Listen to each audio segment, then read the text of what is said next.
కాండాలు, చరిత్ర, okay, very good. ప్రవ- కాండాలు, పంచకాండాలు, ప్రవర్తన okay, గ్రంథం, లేకపోతే ధర్మశాస్త్రం, ఓకే. ఉమ్, 5. దాని తర్వాత 12 చరిత్రలు, చరిత్ర గ్రంథాలు. చరిత్ర పుస్తకాలు 12, వెరీ గుడ్. దాని తర్వాత 12 5 ఉమ్, పెద్ద ప్రవక్తలు, పోయిట్రీ పెద్ద ప్రవక్తలు 5, పద్య భాగం, ఓకే. పద్య భాగం ఓకే, 5 5 బుక్స్. పద్య భాగం. ఓకే, సో ఒక ఫార్ములా ఏంటంటే మనం బాగా గుర్తుపెట్టుకోవాల్సింది, అంటే నేను ప్రత్యేకంగా గుర్తుపెట్టుకునేది ఏంటంటే 5-12-5-12 అని ఒక ఫార్ములా. ఓకే, సో మొదటిగా 5, ఓకే, కాండాలు, కాండాలు, ఓకే. కాండాలు. సో ధర్మశాస్త్రం లేకపోతే తోర, ఓకే. సో 5 గ్రంథాలు. దాని తర్వాత చరిత్ర పుస్తకాలు 12. దాని తర్వాత 12, మరలా 5 పద్య పెద్ద భాగం, ప్రవక్త, ఓకే. సో దాని తర్వాత పద్య భాగం తర్వాత నెక్స్ట్ మళ్ళా ప్రవక్తలు, 5 పెద్ద ప్రవక్త, ఐదు పెద్ద ప్రవక్తల గ్రంథాలు. దాని తర్వాత చివరిగా 12 చిన్న ప్రవక్తల 12 చిన్న గ్రంథాలు. ప్రవక్తలు. ఓకే, సో ఇది మనం గుర్తుపెట్టుకోవాల్సింది, ఈజీగా ఉంటది. ఓకే, సో ఇక్కడ ప్రవక్తల దగ్గరికి వచ్చేటప్పటికి మనం ఎట్లా గుర్తుపెట్టుకోవాలి ప్రవక్తల గ్రంథాలు? పెద్ద ప్రవక్తలు, చిన్న ప్రవక్తలు. ఇంకా ఇంకా ఇంకా ప్రవక్తల గ్రంథాలు ఎట్లా గుర్తుపెట్టుకుంటే ఈజీగా ఉంటుంది మనకి? ప్రవక్తల గ్రంథాల్లో మనం ఏం చూడొచ్చు అంటే చెరకి ముందు, చెరలో, చెర తర్వాత. ఓకే, సో ఇక్కడ అవునండి, ఇది ముందు. అవును. అవునవును, చెరకు ముందు ఆ, కరెక్ట్. ఇట్లా గుర్తుపెట్టుకోవడం మనకు చాలా ఈజీగా ఉంటుంది అనమాట. ఓకే, సో ఇది ఎందుకంటే మీకు ఎప్పుడైతే బ్యాక్గ్రౌండ్ కరెక్ట్గా తెలుస్తుందో అప్పుడు ఈ ప్రవక్త ఎందుకు వచ్చాడు, ఏం చెప్పాలనుకుంటున్నాడు, ఎట్లా ప్రజల్ని కన్విన్స్ చేయాలనుకుంటున్నాడు అనే విషయాన్ని మీకు ఈజీగా అర్థమైపోతుంది. ప్రవక్తల గ్రంథాల్లో మనం నేర్చుకోవాల్సింది ఏంటంటే అదే బ్యాక్గ్రౌండ్ ఏంటనేది మనం ముందుగా తెలుసుకోవాలి. ఓకే, సో ఈ ప్రవక్త ఎందుకు వచ్చాడు, ఏ టైంలో వచ్చాడు, అంటే అక్కడ ఉన్న సిచ్యువేషన్ ఏంటి, ఓకే, ఇది చెరకు ముందు వచ్చాడా, చెరలో ఉన్నప్పుడు వచ్చాడా, చెర తర్వాత ఉన్నప్పుడు వచ్చాడా, ఈ విషయాలు మనం బాగా తెలుసుకోవాలి, జ్ఞాపకం ఉంచుకోవాలి. అప్పుడు మీకు ఏమర్థమవుతుందంటే మీరు ఆల్రెడీ బుక్ నెంబర్ 1లో చదువుకున్నారు కదా. ఓకే, సో మనం ఏదైనా ఒక విషయాన్ని అర్థం చేసుకోవాలంటే ఎప్పుడు, ఎట్లా, ఎందుకు అనే విషయాలు మనం క్వశ్చన్స్ ద్వారా తెలుసుకోవచ్చు. అట్లాగే మనము ఇది ఏ సందర్భంలో జరిగింది ఈ బుక్ అనేది మీకు అర్థమైతే అది మొత్తం మీకు ఆ పుస్తకం ఎందుకు అనేది మీకు ఈజీగా అర్థమైపోతుంది. ఓకేనా? సో మీరు ఇప్పుడు ప్రతి ప్రవక్త పుస్తకాలు అలాగే నేర్చుకున్నారా? నేర్చుకున్నారా లేదా ఇప్పటి వరకు? అలాగే ఏ డేట్ లో, ఏ ఇయర్ లో వచ్చారు? ఇయర్ లో రావడం అనేది కాదండి, ఏ సందర్భం, ఏ అది చాలా సందర్భంలో ఇంపార్టెంట్. సందర్భం, ఏ సందర్భం అనేది ఇంపార్టెంట్. సందర్భం. ఓకే, సో మనము ఎప్పుడైనా సరే చాలా సార్లు మనం చేసే తప్పు ఏంటంటే బైబిల్ చదివేటప్పుడు కానీ బైబిల్ అర్థం చేసుకునేటప్పుడు కానీ ఎట్లా ఉంటామంటే ఆ ఒక వాక్యాన్ని తీసుకుని దాని ఇష్టం వచ్చినట్టు ఏ సందర్భానికి మనకు అనుగుణంగా ఉంటుందో దానికి వాడేసుకుంటా ఉంటాం, కానీ అలా ఎప్పుడు వాడుకోకూడదు. ఓకేనా? సో చాలా సార్లు పాత నిబంధనలో ఉన్న కొన్ని ఆ ఏమంటారు వచనాలు తీసుకుని ఇది దేవుడు నా కోసమే చెప్పాడు, లేకపోతే ఇగో వీళ్ళ కోసం చెప్పాడు, వాళ్ళ కోసం చెప్పాడు ఆ అని అనుకుంటారు, కానీ అట్లా ఎప్పుడు మనం ఇది చేయకూడదు అసలు.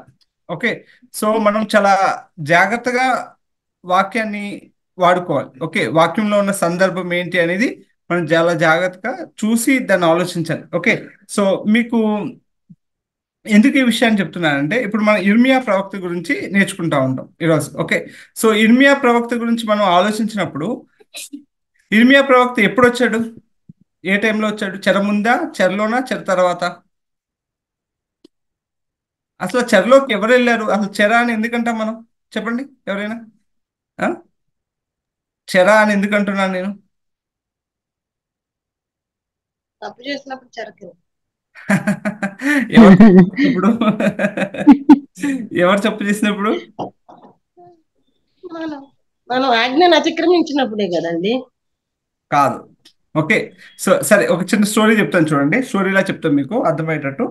ఇస్రాయేల్ ప్రజలు, ఓకే, సో ఇస్రాయేల్ ప్రజలు వాళ్ళని దేవుడు ఒక రాజ్యం కింద మలిచిన తర్వాత, అంటే వాళ్ళు ఆల్మోస్ట్ ఐగుప్తులోంచి వెళ్ళిపోయిన తర్వాత 40 సంవత్సరాల తర్వాత కానానికి వెళ్ళిపోయి అక్కడ చాలా రోజులు న్యాయాధిపతుల కింద ఉన్నారు. దాని తర్వాత వాళ్ళు రాజు కావాలంటే వాళ్ళకి ఎవరిని రాజు కింద ఇచ్చాడు?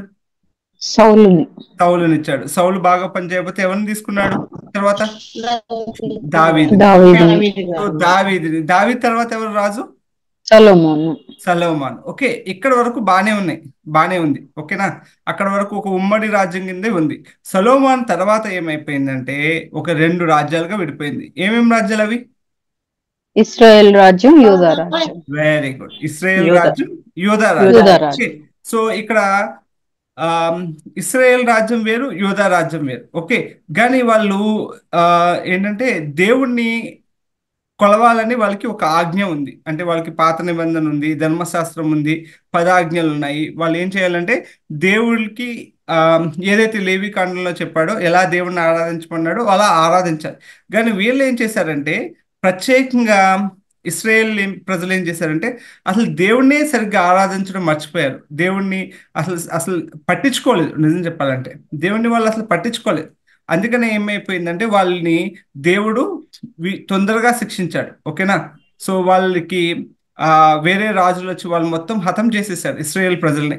అయితే వాళ్ళ తర్వాత ఇంకొన్ని రోజులు మాత్రం, అంటే యూదాలో మాత్రం కొంతమంది రాజులు దేవుణ్ణి పూజించారు సరిగ్గా, కొంతమంది ఏమో దేవుడికి వ్యతిరేకంగా విగ్రహారాధన చేశారు. సో అందుకనే వాళ్ళకి ఇంకొంచెం ఎక్కువ సంవత్సరాలు అనేది దొరికింది. ఇస్రాయేల్ ప్రజలు మొత్తం నాశనం అయిపోయిన తర్వాత కూడా యూదా ప్రజలు ఇంకొన్ని రోజులు ఉన్నారు. ఓకే, అయితే అప్పటికి దేవుడు వాళ్ళకి చాలా ఛాన్సెస్ ఇచ్చిన తర్వాత కూడా వాళ్ళు దేవుళ్ళలోకి మారలే. ఓకే, ఇది ఏదైతే నేను చెప్తున్నానో ఈ టైంలోనే ప్రవక్తలు వచ్చారు.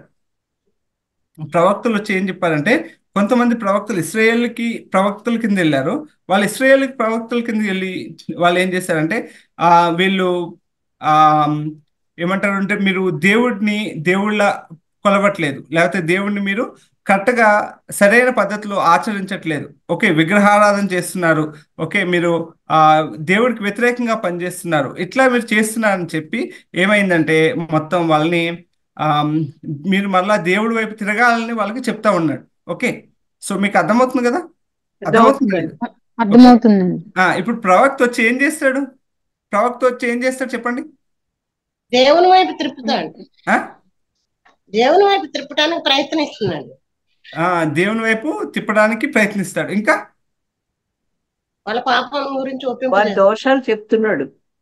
వాళ్ళని దోషాలు చెప్తాడు. పాపం వాళ్ళకి మీరు తప్పు చేస్తున్నారు, మీరు దేవుడికి వ్యతిరేకంగా పనిచేస్తున్నారని చెప్తాడు. అట్లాగే దేవుడు ఏవైతే విషయాలు చెప్పమన్నాడో ఆ విషయాలన్నీ చెప్పి వాళ్ళని దేవుడి వైపు తిరిగేటట్టు ప్రయత్నం చేస్తూ ఉంటాడు. ఓకే, కానీ ఇస్రాయేల్ ప్రజల్లో ఒక్క రాజు కూడా సరిగ్గా బిహేవ్ చేయలే. అందుకనే కొంతమంది ప్రవక్తలు వచ్చి ఇస్రాయేల్కి చెప్పినప్పటికీ వాళ్ళు ఎవ్వరూ దేవుని తట్టు తిరగలే. అందుకనే వాళ్ళు నాశనం అయిపోయారు. కానీ యూదాలో కొంతమంది ప్రవక్తలు వచ్చి ఎప్పుడైతే యూదా రాజులు చెప్పారో వాళ్ళు కొంచెం మంచిగా ఉండి, కొంతమంది రాజులు అంటే మనం చూస్తూ ఉంటాం కదా, హిజ్కియా అట్లాగే కొంతమంది రాజులు ఏం చేస్తారంటే దేవుని వైపు పనిచేశారు. ఓకే, దేవునికి ఇష్టానుసారంగా పనిచేశారు, దేవుడిని సరైన రీతిలో పూజించారు. అందుకనే వాళ్ళు ఏంటంటే ఇంకొంచెం ఎక్కువ సంవత్సరాలు వాళ్ళకి దొరికింది. ఓకే, సో ఇట్లాగా అనేక మంది ప్రవక్తలు రావడం, వాళ్ళు చేసే తప్పుల గురించి చెప్పడం, అట్లాగే దేవుడు వాళ్ళని ఎలా హెచ్చరించమన్నాడో, వాళ్ళకి ఏదైతే సూచనలు చెప్తున్నాడో అవన్నీ చెప్పడం, వెళ్ళిపోవడం చూస్తాం మనం. ఓకే, సో ఇర్మియా ప్రవక్త కూడా ఎట్లాంటి వాడు, చెరకి ముందు కానీ చెరలో కూడా, అంటే మొదటిసారిగా యూదా ప్రజల్ని బబులోను రాజులు వచ్చి నాశనం చేసినప్పుడు ఫస్ట్ టైం చెరలోకి తీసుకెళ్ళిపోతున్నప్పుడు కూడా అక్కడ ఇర్మియా ప్రవక్త మనకు కనిపిస్తాడు. అందుకని ఇర్మియా ప్రవక్త ఏంటంటే ఆలయం మొత్తం నాశనం అయిపోతున్నప్పుడు ఆలయాన్ని చూసి దాని గురించి బాధపడుతూ, వాళ్ళని చాలా బాధపడుతూ, చాలా రోధిస్తూ, ఏడుస్తూ వాళ్ళకి చెప్తా ఉంటాడు. అరే, ఎట్లాంటి దేవాలయం ఎట్లా అయిపోయింది, ఎంత గొప్పగా ఉండే దేవాలయం ఎట్లా నాశనం అయిపోయింది అనే విషయాలను తలుచుకుంటూ ఆయన మాట్లాడుతూ ఉంటాడు. అందుకనే ఇర్మియా ప్రవక్త మనకి ఎలా కనిపిస్తాడంటే ఏడుపు కొట్టు ప్రవక్త అంటారు కదా, వీపింగ్ ప్రాఫిట్ అని అంటారు అనమాట ఇర్మియా ప్రవక్తని. ఓకే, సో ఇక్కడ మనం చూసుకుంటా ఉంటే ఇక్కడ ఉన్న 52 అధ్యాయాల్లో కూడా ఇదే విషయాలు మనకు కనిపిస్తూ ఉంటాయి. యోధా వాళ్ళు చేసిన తప్పులు ఏంటి, యోధా వాళ్ళని ఎందుకు దేవుడు శిక్షించడానికి గల కారణాలు ఏంటి, ఎందుకు శిక్షించాలని అనుకున్నాడు, అట్లాగే అక్కడ దేవాలయం ఎట్లా పాడైపోయింది అనే విషయాలు మనం చూస్తూ ఉంటాం. యెరూషలేము పట్టణం ఎట్లా అవుతుంది అనే విషయాలు చూస్తూ ఉంటాం.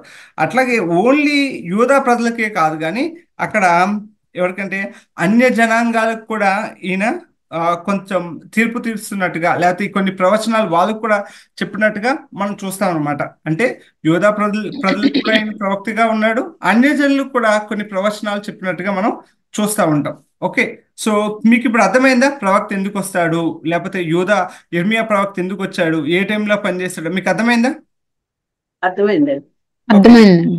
ఎప్పుడైతే మనకి బ్యాక్గ్రౌండ్ కరెక్ట్గా అర్థమవుతుందో అప్పుడు మీరు కంప్లీట్ గా గుర్తుపెట్టుకుంటారు. ఎప్పుడు మీరు ఇర్మియా పుస్తకాన్ని ఓపెన్ చేసి చదివినా సరే ఇది మీకు గుర్తుండాలి. ఓకే, సో ఇప్పుడు ఒకసారి మీరు ఇర్మియా గ్రంథం 1వ అధ్యాయం ఓపెన్ చేయండి, బైబిల్ ఓపెన్ చేయండి ఒకసారి. ఇర్మియా గ్రంథం 1వ అధ్యాయం ఓపెన్ చేయండి. చేస్తానండి.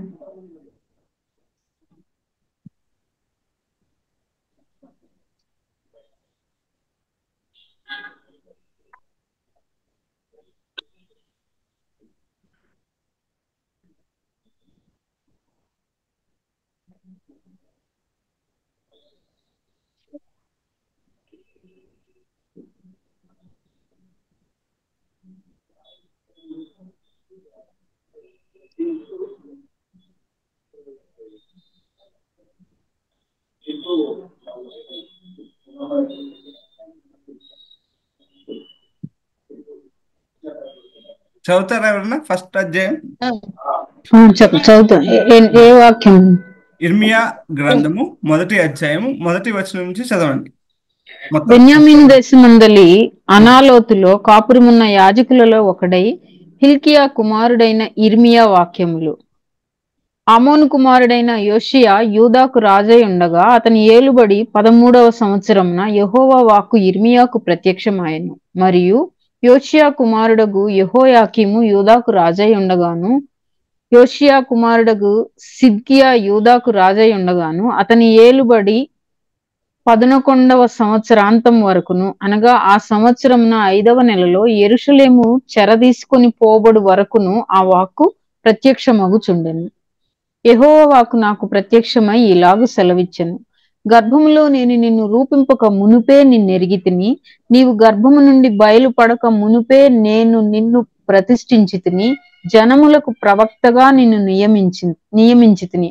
అందుకు అయ్యో ప్రభువు యెహోవా, చిత్తగించుము, నేను బాలుడని, మాటలాడుటకు నాకు శక్తి చాలదని నేననగా యెహోవా నాకు ఇలాగు సెలవిచ్చెను. నేను బాలుడు అనవద్దు, నేను నిన్ను పంపు వారందరి యొద్దకు నీవు పోవలెను, నీకు ఆజ్ఞాపించిన సంగతులన్నీ చెప్పవలెను, వారికి భయపడకుము, నిన్ను విడిపించుటకును నేను నీకు తోడయున్నాను. ఇదే యెహోవా వాక్కు.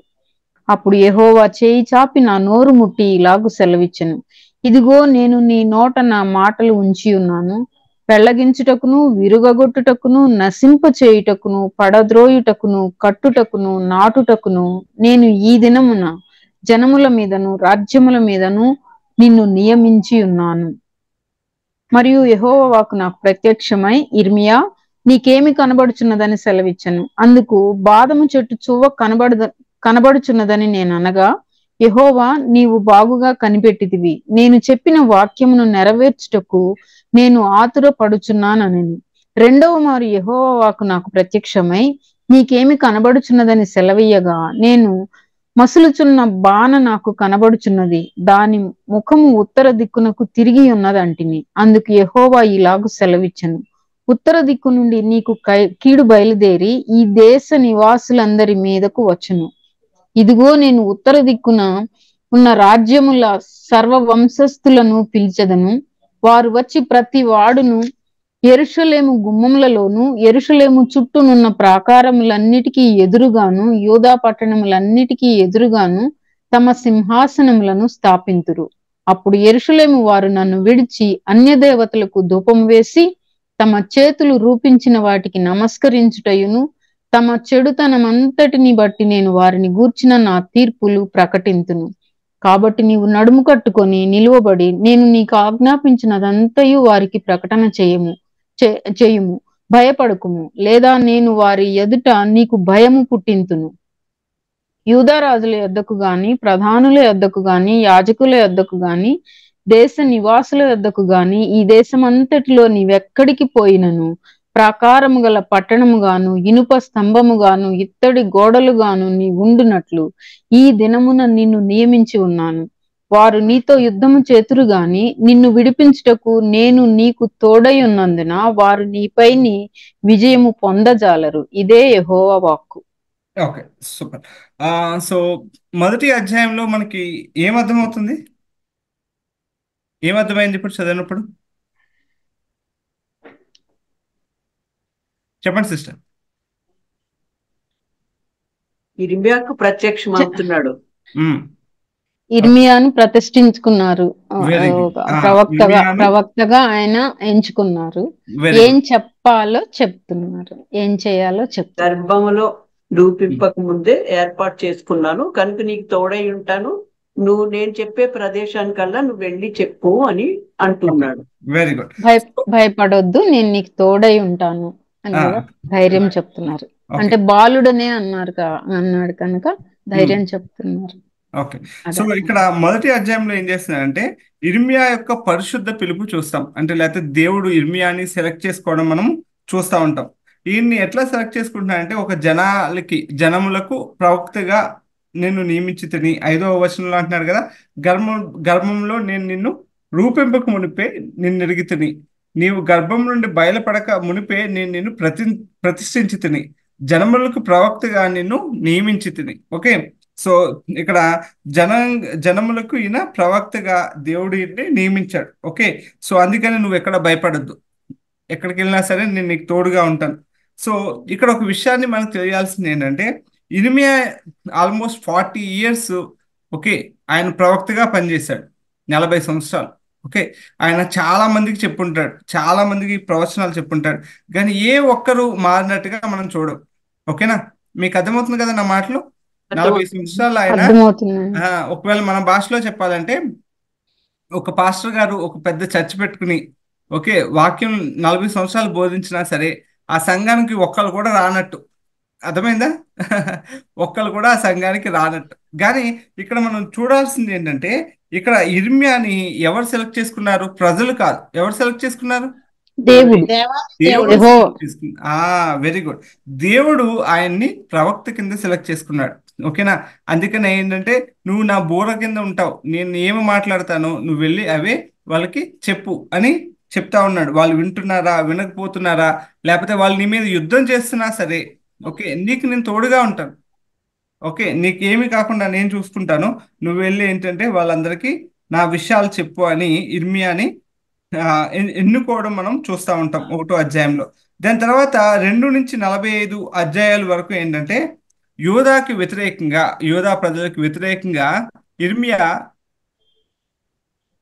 ఇర్మియా ఏంటంటే అనేక ప్రసంగాలు చెప్పినట్టుగా లేకపోతే అనేక ప్రవచనాలు చెప్పినట్టుగా మనం చూస్తాం. ఓకే, సో దీంట్లో ప్రత్యేకంగా ఏంటంటే 2వ అధ్యాయం నుంచి 33వ అధ్యాయం వరకునేమో యెరూషలేము పతనానికి పూర్వం మనం అనుకున్నాం కదా, ఈయన ఏంటంటే చెరకి ముందు ఉన్నాడు, చెరలో కూడా అంటే మొదటిసారిగా బబులోన్లోకి ప్రజలు వెళ్ళిపోతున్నప్పుడు, బందీలుగా వెళ్తున్నప్పుడు కూడా ఈయన ఉన్నాడు.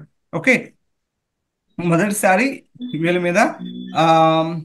మీద దాడి చేసినప్పుడు కూడా ఈయన ఉన్నాడు. అందుకనే ఈ 2వ అధ్యాయం నుంచి 33వ అధ్యాయం వరకు యెరూషలేము పతనానికి పూర్వం ఈయన అనేక ప్రవచనాలు యూదుల కోసం చెప్పాడు. ఓకే, సో 34వ అధ్యాయం నుంచి 45వ వచనం వరకు యెరూషలేము పతనం సమయంలో ఈయన అనేక ప్రవచనాలుగా చెప్తా ఉన్నాడు. ఓకే, సో ఆ టైంలో నేను చాలా బాధపడుతూ చాలా ఏడుస్తూ చెప్పినట్టుగా మనం చూస్తూ ఉంటాం. ఓకే, సో ఈయన చెప్పే ప్రసంగాల్లో ప్రాముఖ్యంగా ఏంటంటే యూదాకి ఎందుకు దేవుడు శిక్షించబోతున్నాడు, యూదా చేసిన తప్పులు ఏంటి, ఓకే సో ఆ విషయాలను ఎక్కువగా చెప్పాడు. అలాగే యూదుల పునరుద్ధరణ గురించి కూడా చెప్పాడు. అంటే మీరు అందరూ ఇప్పుడు బందీల కింద వెళ్ళిపోతారు, మరలా దేవుడు మిమ్మల్ని జ్ఞాపకం చేసుకుంటాడు 70 సంవత్సరాల తర్వాత, మరలా మీరు దేవుడు మిమ్మల్ని విడుదల చేస్తాడు అనే విషయాలు కూడా ఇక్కడ ఇర్మియా ప్రవక్త ద్వారా యూదా జనాంగానికి దేవుడు చెప్పినట్టుగా మనం చూస్తూ ఉంటాం. అలాగే యెరూషలేము పతనం దీంట్లో చూస్తూ ఉంటాం. ఓకే, సో ఇవి ఇర్మియా ప్రవక్త ఓన్గా రాశాడంటే బారాకు ద్వారా రాసినట్టుగా మనము ఇర్మియా ప్రవక్త గ్రంథాన్ని చూస్తూ ఉంటాం. ఓకే, సో దాని తర్వాత ఈయన ఐగుప్తులోంచి ఇవన్నీ రాసినట్టుగా మనం చూస్తూ ఉంటాం. ఓకే, సో 46వ అధ్యాయం నుంచి 51వ వచనం వరకు ఏంటంటే అన్యజనుల కోసం, అన్యజనుల కొరకు ఈయన ప్రవచనాలు చెప్పినట్టుగా చూస్తూ ఉంటాం. అన్య జనాంగాలపై దేవుని యొక్క తీర్పుని ప్రకటించినట్టుగా చూస్తాం. ఓకే, సో అన్య జనాంగం అంటే చుట్టూ ఉన్న దేశాలు. ఓకే, సో పతనం అయిపోతా ఉంటే చుట్టూ ఉన్న దేశాలు అరే భలే అయినాయి, వీళ్ళందరూ మనల్ని జయించి వెళ్ళారు కదా, వీళ్ళకి బాగా అయింది అని అనుకుంటా ఉన్నారు. కానీ వాళ్ళ గురించి కూడా ఇర్మియా ప్రవక్త తీర్పు చెప్పినట్టుగా చూస్తూ ఉంటాం. చుట్టుపక్కల ఉన్న దేశాలంటే ఐగుప్తీయులు ఉన్నారు, ఫిలిస్తీన్లు ఉన్నారు, బబులోనీయులు ఉన్నారు. ఓకే, సో ఇట్లా ఆ చుట్టుపక్కల ఉన్న దేశాలందరూ కూడా దేవుని యొక్క తీర్పు ఎలా ఉంటుందో అనే విషయాన్ని చెప్తా ఉన్నాడు. ఓకే, సో పాత నిబంధనలో కూడా మనం చాలా సార్లు ఏమంటారంటే యెహోవా దేవుడు ఓన్లీ ఇశ్రాయేల్ ప్రజలకు మాత్రమే అని అంటా ఉంటారు కదా. మీరు ఎప్పుడైనా విన్నారా అది ఇశ్రాయేల్ దేవుడు మన దేవుడు కాదు అని అంటారు. కానీ పాత నిబంధనలో కూడా చాలా సార్లు చూస్తే ఆయన ఓన్లీ ఇశ్రాయేల్కి మాత్రమే కాదు, అక్కడ ఉన్న అన్యజనులకు కూడా దేవుడి కింద కనిపిస్తూ ఉంటాడు. అక్కడ ఉన్న అన్యజనుల మీద కూడా ఆయన తీర్పు తీరుస్తున్నవాడిగా కనిపిస్తూ ఉంటాడు. ఓకే, సో ఇంకా చివరిగా ఏంటంటే మొత్తం 52వ అధ్యాయంలో ఓన్లీ చరిత్రాత్మక ముగింపుగా కనిపిస్తూ ఉంటది. యెరూషలేం పతనం ఎట్లా అవుతుంది, ఎట్లా ఉంది అనే విషయాన్ని అక్కడ మనకి చూపిస్తూ ఉంటాడు. ఓకే, సో ఈ మొత్తం 52 అధ్యాయాలు ఏంటంటే కంప్లీట్ గా యూదాలో చివరి దశలో ఉన్న యూదా పతనం ఎట్లా ఉందనే విషయాన్ని మనకి ఇర్మియా గ్రంథకర్త చాలా క్లియర్ గా వివరిస్తున్నట్టుగా ఉంటది. ఓకే, సో ఒకసారి పేజ్ నెంబర్ మీరు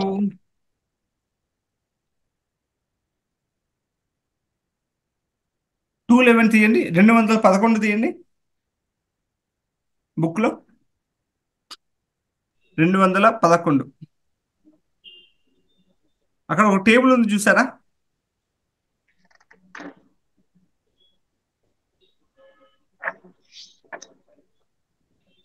అనుకుంటున్నాను. 8 సిస్టర్. ఓకే, అంటే నాది పాత బుక్ మేబీ 8. ఓకే, సో ఇర్మియా అని ఉంది చూసారా, దాని కింద ఒక టేబుల్ ఉంది. యెహోవా పడగొట్టును అదే కదండి. దాని తర్వాత నెక్స్ట్ పేజ్ లో వెనుతిరిగిన యూదాకు వ్యతిరేకంగా చేసిన దేవుని తీర్పు. అవును సిస్టర్, అది 209 అండి.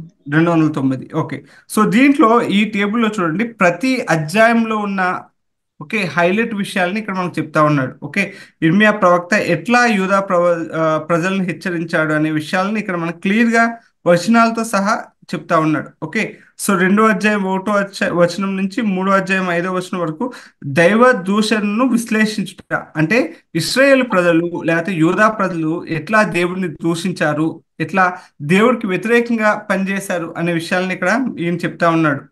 అలాగే ఇశ్రాయేల్ ప్రజలకి పశ్చాత్తాపం లేదు. ఓకే, వాళ్ళు ఏది చేస్తున్నా సరే ఇది కరెక్టే, మేము చేసేది ఏది రాంగ్ కాదు, లేకపోతే మేము దేవుడికి వ్యతిరేకంగా ఏమీ పని చేయట్లేదు అనుకుంటా వాళ్ళు ఉన్నారు. ఓకే, మతాసక్తికి వాళ్ళు నిరాకరించారు. ఓకే, యూదా ప్రజలు చేసిన పని ఏంటంటే వాళ్ళకి మతం మీద ఆసక్తి లేదు, దేవుడి మీద ఆసక్తి లేదు, వాడికి విశ్వాసం లేదు దేవుడి మీద. ఓకే, దాని తర్వాత 12వ అధ్యాయంలో నిబంధనను మీరుట, దేవుడు వాళ్ళకి ఇచ్చిన ఆ నిబంధనను లేకపోతే వాళ్ళకి దేవుడు ఇచ్చిన ధర్మశాస్త్రాన్ని వాళ్ళు మీరారనమాట. ప్రతి విషయంలోనూ మీరారు వాళ్ళు. ఓకే, సో విలువ లేని నడికట్టు అంటే వాళ్ళు ఒక విలువలు లేకుండా వాళ్ళు ఇష్టం వచ్చినట్టు బిహేవ్ చేసినట్టుగా మనం చూస్తూ ఉంటాం. ఓకే, సో హిజ్కియా రాజు వచ్చేటప్పటికి వాళ్ళు చాలా దారుణంగా బిహేవ్ చేసినట్టు మనం చూస్తూ ఉంటాం. ఓకే, సో ఇంకా అందుకని ఏంటంటే వాళ్ళ గురించి కొన్ని ప్రవచనాలు చెప్తా ఉంటారు. మీరు ఇప్పటికే చాలా లేట్ అయిపోయింది, మీరు దేవుడికి వ్యతిరేకంగా చాలా పనులు చేసేసారు, దేవుడి యొక్క శిక్ష మీ మీదకి రాబోతుంది, అందుకని మీరు వివాహాలు చేసుకోవద్దు, మీరు అంగలార్చుడి.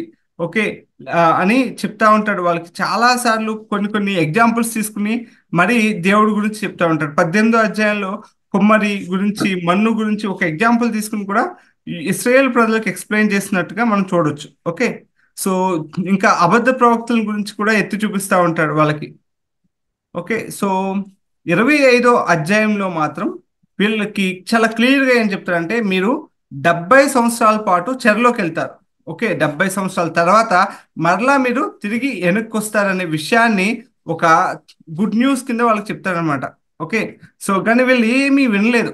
ఈ గ్రంథంలో అట్లా లిఖించారు కానీ వాళ్ళు ఏమీ వినలేదు, వాళ్ళు ఏమీ భయపడలేదు, లేకపోతే దేవుని వైపు తిరగలేదు, దేవునికి మీద విశ్వాసం చూపించలేదు. ఓకే. కానీ యిర్మీయా ప్రవక్త మాత్రం దేవుడు ఏదైతే విషయాలు చెప్పమన్నాడో ఆ విషయాలన్నీ చెప్పాడు. ఓకే. ఈయన ఇస్రాయేలు పతనం అవుతున్నప్పుడు కూడా ఏంటంటే కొంతమంది ఇంకా ఒక ఒక మొత్తం 3 సార్లు దాడి చేసి 3 సార్లు తీసుకెళ్ళినట్టుగా చూస్తాం కదా. మొదటిసారి దాడి చేసినప్పుడు శేషించిన జనాంగానికి కూడా ఈయన పరిచయం చేసినట్టుగా చూస్తూ ఉంటాం. ఓకే. సో వాళ్ళందరికీ ఈయన దేవుడి గురించి కొన్ని మాటలు చెప్తున్నట్టుగా చూస్తూ ఉంటాం. యిర్మీయా ప్రవక్త చాలా కష్టపడ్డాడు. ఓకే. కానీ ఆయన మాట మాత్రం ఎవ్వరూ వినలేదు. అది మాత్రం మనం జ్ఞాపకం ఉంచుకోవాలి. అందుకని ఈయన ఏడుపు కొట్టు ప్రవక్త అని అంటూ ఉంటారు. ఆయన ఏడుస్తూ చెప్పాడు కానీ ఎవరు మాత్రం ఆయన మాటను లెక్క చేయలేదు. ఓకే. ఇది ఎందుకు లెక్క చేయలేదు? ఎందుకు లెక్క చేయలేదు? దేవుని మీద ఆసక్తి లేదు. అవిధేయత, అహంకారం. చెప్పండి. కరెక్ట్. దేవుడి మీద ఆసక్తి లేదు, కరెక్ట్ రీజన్ అది. ఇంకా విధేయత లేదు, వాళ్ళకి అహంకారం, ఇంకా వారు చేస్తున్న తప్పు అని వారు తెలుసుకోవట్లేదు. వాళ్ళు చేస్తున్న తప్పు అని వాళ్ళు తెలుసుకోవట్లేదు. Very good. ఇంకా లోబడనొల్లని ప్రజలు. లోబడనొల్లని ప్రజలు. Okay, very good. ఇంకా అన్య ప్రజలతో కలిసి ఉండటం వల్ల వాళ్ళ వల్ల ఇన్ఫ్లుయెన్స్ అయిపోయి వాళ్ళతో వాళ్ళ పిల్లల్ని మ్యారేజెస్ చేసుకొని అలా వాళ్ళ వలన కూడా వీళ్ళు అటువైపు తిరిగిపోవటం, అన్య దేవతల వైపు విగ్రహారాధన వైపు వెళ్ళిపోవడం. Okay, very good. విగ్రహారాధనకి ఆసక్తి చూపించడం, దేవుడి మీద భయం లేకపోవడం, దేవుడి మీద భక్తి లేకపోవడం. ప్రాథమికమైన విషయం ఏంటంటే వీళ్ళు రాను రాను దేవునికి దూరంగా వెళ్ళిపోయారు. సింపుల్ గా చెప్పాలంటే దేవుని మీద భయం లేదు, దేవుని మీద భక్తి లేదు. ఈ 2 రీజన్స్ ఏం చేశాయంటే వాళ్ళు దేవుడే పంపించిన ప్రవక్తను కూడా వాళ్ళు ఎక్కడా కేర్ చేయలేదు. ఆయన వచ్చాడు ఏదో చెప్పుకుంటాడు మళ్ళీ వెళ్ళిపోతారు. ఇంతకు ముందు చాలా మంది వచ్చారు, ఈయన కూడా చెప్పుకుంటాడు వెళ్ళిపోతారు అనుకున్నారు తప్ప వాళ్ళు ఎక్కడా భయపడలే. అరే ఇట్లా జరుగుతుంది, మీకు మొత్తం యెరూషలేము మొత్తం నాశనం అయిపోతుంది, పతనం అయిపోతుంది, మీరు 70 సంవత్సరాలు చెరలోకి వెళ్ళిపోతారు అంటే వాళ్ళు ఎవరూ భయపడలే అసలు. ఏం జరిగితే చూసుకుందాంలే అనుకున్నారు. అంటే దేవుడు అంటే భయం లేదు నిజంగా వీళ్ళకి. దేవుడు అంటే భక్తి లేదు, భయము లేదు. అసలు వాళ్ళు ఏ పని చేస్తున్నా దానికి ఒక పశ్చాత్తాపం అనేది లేదు. ఓకే. సో అందుకని వీళ్ళకి ఆసక్తి లేదు, దేవుడి మీద ఆసక్తి లేదు. అందుకనే వీళ్ళు కంప్లీట్గా దేవుడి యొక్క కోపానికి గురయ్యారు. ఓకే. సో కానీ ఇక్కడ మనం చూసేది ఏంటంటే యిర్మీయా ప్రవక్త ద్వారా వీళ్ళకి మళ్ళా ఏంటంటే దేవుడు ఒక ఆధారమైన విషయం ఏం చెప్పాడంటే 70 సంవత్సరాల తర్వాత మరలా మీరు తిరిగి వెనక్కి వస్తారు, మళ్ళీ యెరూషలేములోకి వస్తారు, యెరూషలేం పునరుద్ధరించుకుంటారు అనే విషయాన్ని ఇక్కడ ఈ ప్రవక్త ద్వారా చెప్పినట్టుగా చూస్తూ ఉంటాం. ఓకే. ఓకే. సో మీకేమైనా డౌట్స్ ఉన్నాయా దీంట్లో? మీరు పేజ్ నెంబర్ 210 ఓపెన్ చేయండి. Page number next page 210. Okay. ఇక్కడ ఒక 4 భాగాల కింద ఇచ్చారు చూసారా. మొదటి భాగంలో ప్రవక్తగా యిర్మీయా పిలుపు. ఓకే, మనం చూసాం కదా, మనం చదువుకున్నాం కదా మొదటి అధ్యాయం అంతా. అక్కడ 40 సంవత్సరాలు అయిన యిర్మీయా నమ్మకంగా పాపమును గూర్చి, తీర్పును గూర్చి, పశ్చాత్తాపం గురించి మరియు పునరుద్ధరణ గురించి ప్రకటించాడు. ఓకే. సో ఈయన పెద్ద ప్రవక్తల్లో ఒకటిగా కనిపిస్తూ ఉంటాడు, చివరి వాడిగా. కానీ ఈయన మాట ఎవరు విన్నట్టుగా మనం చూడం. ఓకే. కొత్త నిబంధనలో కూడా యిర్మీయా పుస్తకం అనేక సార్లు 50 మార్లు కంటే అధికముగా ప్రస్తావించబడింది. ఓకే. ఓకే. రెండోది యూదులకు ప్రవచనాలు 2వ అధ్యాయం నుంచి 45వ వచనం వరకు. ఓకే. సో ఇది ఎవరైనా మొదటి పారాగ్రాఫ్ చదువుతారా? మొదటి పారాగ్రాఫ్ చదవండి. పాపమునకు వచ్చు తీర్పును గూర్చి ప్రకటించుటకు. అదేనండి రెండో పారాగ్రాఫ్. 2 నుండి 25 అధ్యాయములలో 12 ప్రసంగముల సరళిలో యూదా యొక్క దైవ దూషణను విశ్లేషించి దాని పాపముల విషయమై పశ్చాత్తాపపడమని యిర్మీయా పిలుపునిచ్చాడు. విగ్రహారాధన మరియు అవినీతి కొరకు ప్రజలు దేవుని విడిచిపెట్టారు మరియు నాయకులు అనగా యాజకులు, పాలకులు మరియు ప్రవక్తలు దుష్టులు మరియు భ్రష్టులై ప్రజలను తప్పుదారి పట్టించారు. యూదా పదే పదే దేవుని నిబంధనను మీరి దేవుని యొక్క క్రమశిక్షణను ఎదిరించింది. నిజానికి ఇజ్రాయేలు మీద విధింపబడిన శిక్షను బట్టి యూదా పాఠము నేర్చుకోవలసి ఉన్నది. ఆ విధముగా ఇజ్రాయేలు కంటే యూదా అధికముగా పాపము చేసి అపరాధి అయినది. యూదా యొక్క పాపము తీవ్రముగాను ఉపేక్షించరానిదిగాను ఉన్నందువలనే బబులోను చెరను గూర్చిన దేవుని తీర్పు రూఢిగా నిర్ణయించబడింది. ఈ ప్రసంగాలు కాలానుక్రమంగా పొందుపరచబడలేదు. ఓకే, సో ఇక్కడ చూడండి, ఇర్మియా ఎంత క్లియర్ గా ఏంటంటే, ఒకటి ఇక్కడ ఒక స్టెప్ బై స్టెప్ ప్రాసెస్ కింద ఎక్స్ప్లెయిన్ చేశాడు. మీరు 2 నుంచి 25 అధ్యాయాల వరకు చదువుతూ ఉంటే మనకి ఏమర్థం అవుతుందంటే, ఒకటి యోధా ప్రజలు చేసిన దైవ దూషణ గురించి విశ్లేషించాడు. దైవ దూషణ అంటే దేవునికి వ్యతిరేకంగా ఎట్లా ఉన్నారు, దేవుణ్ణి ఎట్లా విడనాడారు, ఇది విశ్లేషించాడు. ఓకే, దాని తర్వాత ఏంటంటే వాళ్ళు చేసిన పాపాలన్నిటికి పశ్చాత్తాపడమని ఇర్మియా పిలుపునిచ్చాడు. ఓకే, ఒకటి వాళ్ళు ఏమేం పాపాలు చేస్తున్నారో చెప్పాడు, రెండోది వాళ్ళు చేసిన పాపాలకు పశ్చాత్తాపడమన్నాడు. కానీ వాళ్ళెవరు ఆ పని చేయలేదు. ఓకే, సో క్లియర్గా ఏంటంటే వాళ్ళు చేసిన తప్పు ఏంటి, ఆ తప్పు నుంచి బయటపడాలంటే ఏం చేయాలో కూడా చెప్పాడు, కానీ ఎవరు ఆ పని చేయలేదు. ఓకే, సో ఎందుకు దేవుడిని విడిచిపెట్టారంటే, వీళ్ళు విగ్రహారాధన మరియు అవినీతి కొరకు ప్రజలు దేవుణ్ణి విడిచిపెట్టారు. ఓకే, సో ఇంకా మొదటిగా ఇక్కడ ఏం చూస్తామంటే, ఈ ప్రజలందరూ దేవుడి నుంచి బయటకు ఎట్లా వెళ్ళిపోయారు, ఎవరి వల్ల వెళ్ళిపోయారంటే, అక్కడ ఉన్న యాజకుల వల్ల, పాలకుల వల్ల, లేకపోతే ప్రవక్తల ద్వారా ఏమైపోయారంటే వాళ్ళు ప్రజలను తప్పుదారి పట్టించారు అని మనం చూస్తూ ఉంటాం. ఓకే, సో అందుకనే మనం ఎప్పుడైనా ఏం నేర్చుకోవాలంటే, మన ప్రార్థనలో కూడా మన యొక్క నాయకుల్ని మనం జ్ఞాపకం చేసుకోవాలి. ఎప్పుడైతే మన నాయకులు మంచిగా ఉంటారో ఆటోమేటిక్గా వాళ్ళ కింద ఉన్న వాళ్ళు కూడా ఎట్లా ఉంటారు, కింద ఉన్న వాళ్ళు కూడా ఒక్క నిమిషం బ్రదర్, ఇక్కడ ప్రవక్తలు అంటే అబద్ధ ప్రవక్తలా?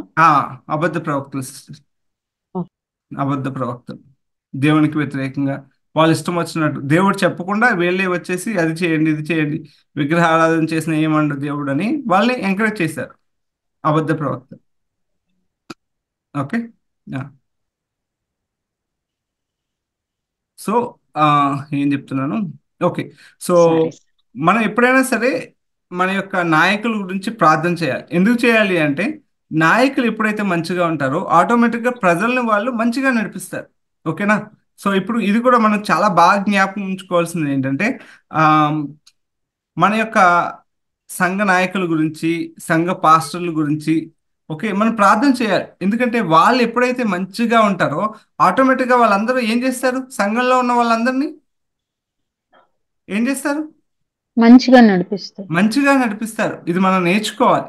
ఓకేనా, సో ఒకవేళ వాళ్ళు కనుక మంచిగా నడవలేదు అనుకోండి, సంఘం అంతా ఎట్లా అయిపోతుంది, పాడైపోతుంది. సంఘం అంతా వాళ్ళు ఎవరు ఇష్టం వచ్చినట్టు వాళ్ళు చేస్తూ ఉంటారు. ఇక్కడ ప్రాముఖ్యంగా ఏంటంటే, ఈ ప్రజలందరూ ఎందుకు ఇట్లా దుష్టులైపోయారు, ఇట్లా భ్రష్టులైపోయారు అంటే, వాళ్ళ యొక్క నాయకులు అంటే ప్రాముఖ్యంగా ఎవరు, యాజకులు కానీ, వాళ్ళ రాజులు కానీ, వాళ్ళ యొక్క రాజకీయ వ్యవస్థ కానీ అందరూ ఏమైపోయారంటే తప్పు దారిలో వెళ్ళిపోతున్నారు. అందుకనే వీళ్ళు తప్పుదారిలో వెళ్ళడమే కాదు, వీళ్ళ యొక్క ప్రజల్ని కూడా తప్పుదారిలోకి తీసుకెళ్ళిపోయారు. ఓకే, సో ఈ విషయాన్ని మనం జ్ఞాపకం చేసుకోవాలి. మన సంఘంలో ఉన్న నాయకుల గురించి, అలాగే దేశంలో ఉన్న నాయకుల గురించి కూడా మనం ప్రార్థన చేయాలి. ఓకే, సో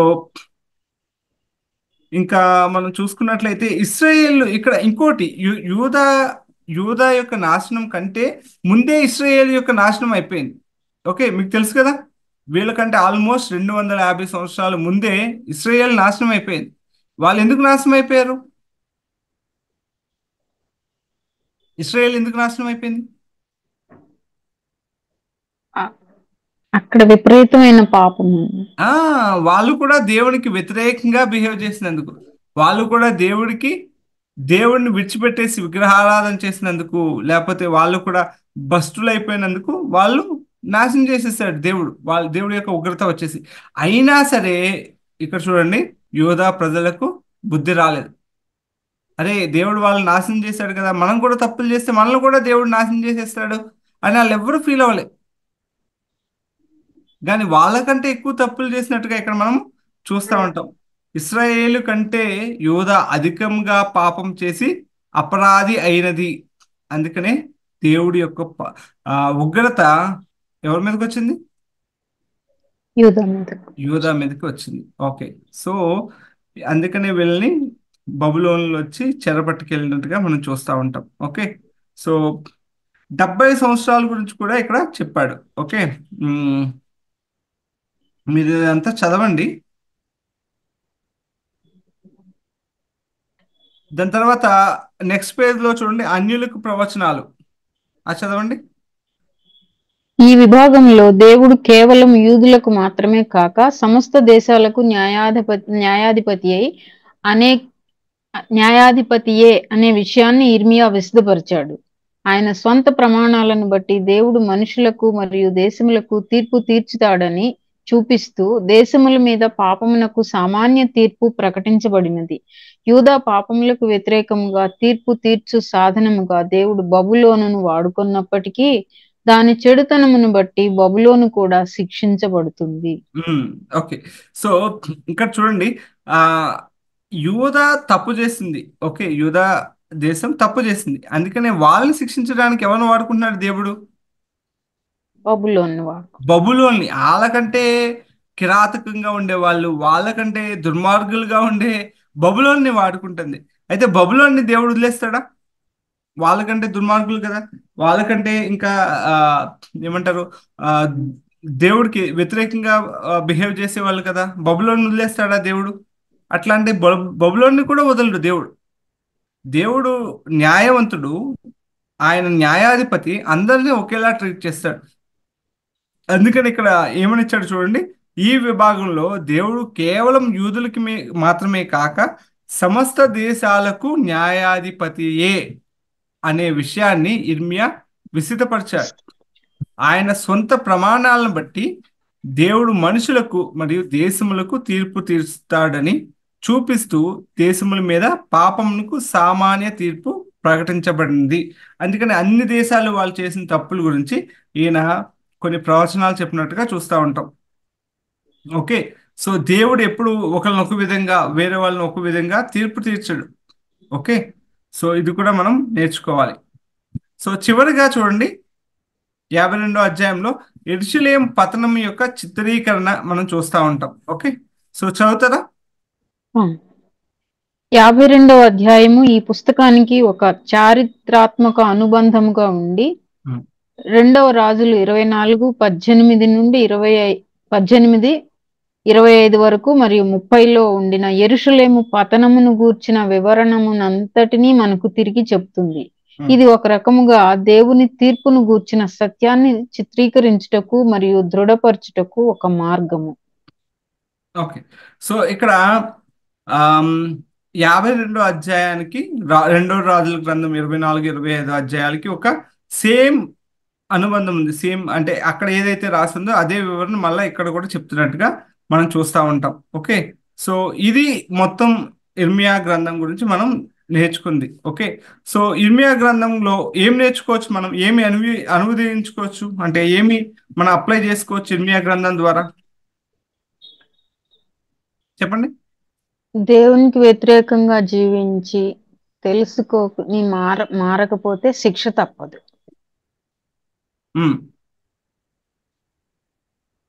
ఇంకా వెరీ గుడ్ సిస్టర్. ఇంకా ప్రవక్తల ద్వారా మాట్లాడుతున్నప్పుడు లోబడాలి.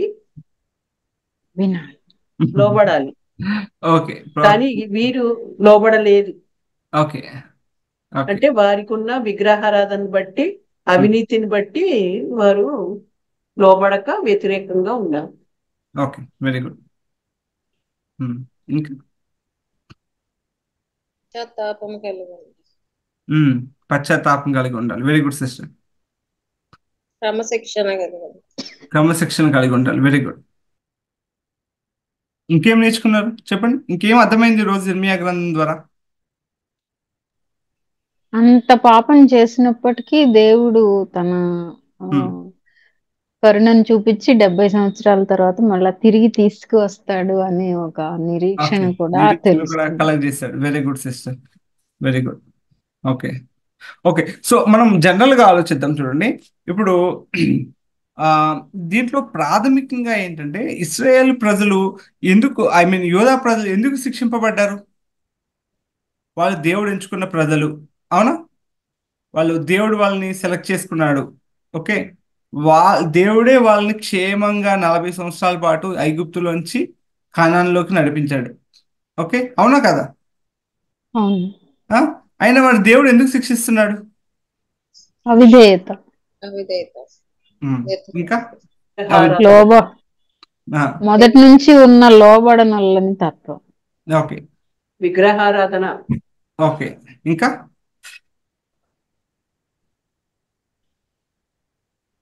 ఇంకా మీకు బైబిల్లో చూడండి, ఏ గ్రంథం చూసినా ఒక ఒక ఒక పాయింట్ మీదే ఉంటది. ఏ గ్రంథంలోంచి అయినా సరే ప్రాముఖ్యంగా ఒక పాయింట్ లోనే ఉంటది. ఇక్కడ కూడా చూడండి, సింపుల్ గా మనం నేర్చుకోవాలంటే ఆమ్, దేవుడేమో, దేవుడు ఎవరు? దేవుడు పరిశుద్ధుడు, అవునా? అవునండి. దేవుడు పరిశుద్ధుడు. ఓకే, సో ఆయన ప్రజలు కూడా ఎలా ఉండాలని కోరుకుంటాడు? పరిశుద్ధులై ఉండాలి. పరిశుద్ధులుగా ఉండాలని. ఆ పరిశుద్ధులుగా ఉండాలని కోరుకుంటాడు. ఎవరైతే పరిశుద్ధులుగా ఉంటారో వాళ్ళతో మాత్రమే దేవుడు సంబంధాన్ని ఏర్పరచుకుంటాడు. ఓకే, ఒకవేళ వాళ్ళ పాపం చేస్తే దేవుడు వాళ్ళతో పాటు ఉంటాడా? ఉండడు. విడిచిపెట్టేస్తాడు, ఆ? విడిచిపెట్టేస్తాడు. విడిచిపెట్టేస్తాడు. విడిచిపెట్టడమే కాదు, విడిచిపెట్టేస్తే పర్లేదు. ఓకే, సో దేవుడు యొక్క ఉగ్రతకు కూడా లోనవుతాం. శిక్ష. ఓకే, ఇది మనం నేర్చుకోవాలి. పాత నిబంధనలు అయినా సరే, కొత్త నిబంధనలు అయినా ప్రాముఖ్యంగా మనం నేర్చుకోవాల్సింది ఏంటంటే దేవుడితో మనం సంబంధం కలిగి ఉండాలంటే ఏం చేయాలి? మనం పరిశుద్ధంగా ఉండాలి. పరిశుద్ధంగా ఉండాలి. ఉండాలి. వెరీ గుడ్, ఇది అసలైన కాన్సెప్ట్. ఓకే, సో దేవుడు పరిశుద్ధుడు కాబట్టి మనం కూడా పరిశుద్ధులుగా ఉండాలి. అప్పుడే దేవునితో సంబంధం కలిగి ఉంటాం. ఇంకోటి, దేవుడు మనందరినీ ఎందుకు ఆ, దేవుడు మనందరినీ ఎందుకు ఆ, ఎంచుకున్నాడు అంటే మనందరినీ మహింపరచడానికి, లేకపోతే మనందరినీ ఆశీర్వదించడానికి, అవునా? కానీ మనం పాపం చేసి ఏం చేస్తున్నాం? దేవుడు అనుగ్రహించు మహిమను పొందలేకపోతున్నాం. ఇది ఇది కూడా చాలా ఇంపార్టెంట్. ఇవన్నీ కామన్ బ్యాక్గ్రౌండ్స్, కామన్ పాయింట్స్ అన్ని మనందరికీ తెలిసిన విషయాలే. అయినా చూడండి, ఇవి మనకి గొప్ప లెసన్ నేర్పిస్తూ ఉంటాయి. మనం ఏం చేస్తా ఉన్నాం అంటే పాపం చేసి దేవుడు అనుగ్రహించి మహిమను పొందుకోలేకపోతున్నాం. ఆ మహిమ పోయినా పర్వాలేదు, దేవుడి యొక్క ఉగ్రతను పొందుకుంటున్నాం. ఇక్కడ యోధా ప్రజలు కూడా అంతే. వాళ్ళు హ్యాపీగా దేవుడితో సంబంధం లేదు, వాళ్ళ పని వాళ్ళు చేసుకుని, వాళ్ళు ఏదో విగ్రహారాధన చేసుకుని, వాళ్ళు ఏదో ఏదో వాళ్ళ కింద మీద పడుతున్నారు. కానీ దేవుడు వదిలేశాడా? వదలడు, వదలడు. దేవుడు వాళ్ళని శిక్షించి మరలా తీసుకుని దేవుడి దగ్గర తెచ్చుకుంటాడు. వాళ్ళని మరలా పరిశుద్ధపరిచి దేవుడి దగ్గరికి తెచ్చుకుంటాడు. అట్లాగే మనం కూడా ఏంటంటే ఒకవేళ మనం ఎప్పుడైనా సరే పాపంలోకి వెళ్తే, లేకపోతే ఎప్పుడైనా పాపం చేసే వాళ్ళుగా ఉంటే దేవుడు మనల్ని ఏమి చూస్తా ఊరుకోడు, లేకపోతే క్షమించేయడు. ఓకే, మనల్ని తప్పకుండా శిక్షిస్తాడు. అవునా కదా? అవునండి. ఉం? సో ఇది చాలా ఇంపార్టెంట్. పాపం ఏం చేస్తుంది అంటే దేవుడి నుంచి వచ్చే ఉగ్రతకు లోనేటట్టు చేస్తుంది. పశ్చాత్తాపం ఏం చేస్తుంది అంటే మనల్ని దేవుడికి దగ్గర అయ్యేటట్టు చేస్తుంది. ఓకే, సో అందుకనే మనము పశ్చాత్తాపం అనేది చాలా ఇంపార్టెంట్. ఓకే, సో మనం చూడండి, ఇవన్నీ కొత్త నిబంధనలో ఉన్నాయి అనుకుంటాం కదా మనం ఈ విషయాలన్నీ. పాత నిబంధనలో కూడా అంతే. యేసుప్రభు వారు చెప్పినా అంతే కదా, అపోస్తులైన పౌలు గారు చెప్పినా అవే విషయాలు కదా. మీరు ఉమ్. పాపాన్ని విడిచిపెట్టండి, మీరు పరిశుద్ధంగా ఉండండి. మీరు ఎప్పుడైతే దేవుని దగ్గరకు వచ్చి పశ్చాత్తాపడతారో దేవుడు అప్పుడు మిమ్మల్ని క్షమించి మిమ్మల్ని పరిశుద్ధులుగా చేస్తాడు. అదే విషయాన్ని పాత నిబంధనలో కూడా చెప్తున్నాడు దేవుడు. ఓకే, సో మనం ఈ విషయాలన్నీ జ్ఞాపకం చేసుకోవాలి. ఇదే ప్రాథమికమైన సూత్రం. ఓకే, మనం పాపానికి దూరంగా ఉంటూ పశ్చాత్తాపంతో దేవుని దగ్గరికి వచ్చే వాళ్ళుగా ఉండాలి. ఓకే, సో అప్పుడు మాత్రమే మనము దేవుని యొక్క ఆశీర్వాదాలు పొందుకోగలుగుతాం, లేకపోతే దేవునితో సంబంధాన్ని కలిగి ఉండే వాళ్ళుగా ఉంటాం. ఓకే, సో ఇది చాలా ఇంపార్టెంట్ పాయింట్ అన్నమాట దీంట్లో. ఇంకేం అర్థమైంది మీకు?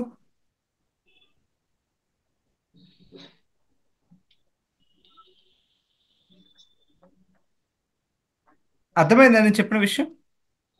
అర్థమైందండి. ఓకే, ఇంకేం నేర్చుకోవచ్చు ఇర్మియా గ్రంథం నుంచి?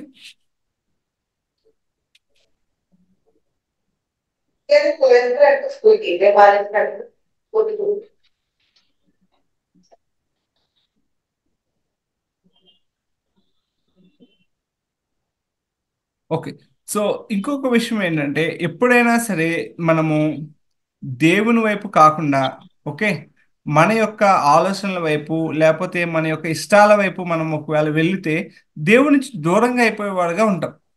ఓకే, సో ఇక్కడ కూడా చూడండి, ఇశ్రాయేల్ ప్రజలు యూదా ప్రజలు ఏంటంటే వాళ్ళు ఇష్టాల మీద, వాళ్ళు విగ్రహారాధన మీద, లేకపోతే వాళ్ళు ఆ, వాళ్ళ సొంతాచారాల మీద దృష్టి పెట్టడం వల్ల దేవునికి విరోధులుగా అయిపోయారు. ఈ రోజుల్లో కూడా మనం అంతే. ఒకవేళ మనము మన సొంత ఆలోచనలతో ముందుకెళ్తే దేవునికి విరోధులైపోయేటట్టు ఉంటాం. ఓకే, అందుకని దేవుని యొక్క ఆలోచనల వైపు మనం వెళ్ళాలి. ఓకే, సో ఇంకా పశ్చాత్తాపం అనేది చాలా ఇంపార్టెంట్. ఓకే, పశ్చాత్తాపం అనేది ఏం చేస్తుంది అంటే మనల్ని పాపం నుంచి మనల్ని నిజంగా బయటికి తీసుకొచ్చేదిగా ఉంటుంది పశ్చాత్తాపం. ఇది చాలా ఇంపార్టెంట్ క్రైస్తవ జీవితంలో. ఓకే,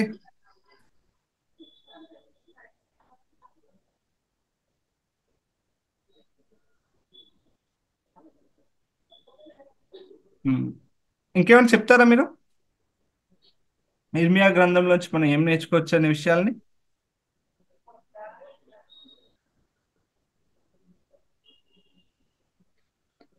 ఇర్మియా పడిన శ్రమలు కూడా. ఉమ్. ఇర్మియా సో పడిన శ్రమలు. ఉమ్. సో దేవుని పక్షాన నిలబడిన పరిస్థితుల్లో ఉమ్. అప్పట్లో ప్రవక్తలకి ఇప్పుడు దైవజనులకి కష్టాలు ఉంటాయి. ఉంటాయి. Very good, correct. దేవుడి కానీ ఒకటి గుర్తుపెట్టుకోండి, దేవుడు పక్షాన మనం నిలబడగలిగితే దేవుడు మన పక్షాన నిలబడతాడు. ఇర్మియా కూడా అంతే కదా. ఇర్మియా దేవుడి పక్షాన దేవునితో పాటు ఉన్నాడు. ఇర్మియా ఎక్కడ ఏమంటారు, ఏమీ అవ్వలేదు ఇర్మియాకి. దేవుడే ఆయన క్షేమంగా కాపాడుతా వచ్చాడు. అందుకని 1వ అధ్యాయంలో లాస్ట్ వర్షంలో కూడా అదే అన్నాడు కదా, వారు నీతో యుద్ధం చేతురు కానీ నిన్ను విడిపించుటకు నేను నీకు తోడై ఉన్నందున వారు నీ పైన విజయము పొందజాలరు. ఇదే యెహోవా వాక్కు. అంటే దేవుడి యొక్క పని గనుక మనం చేయగలిగితే దేవుడు మనతో పాటు మనకి విజయాన్ని ఇచ్చేవాడిగా ఉంటాడు. మనకి ఏ యొక్క ఇబ్బంది రాకుండా చూసుకోగలుగుతాడు దేవుడు. ఓకే,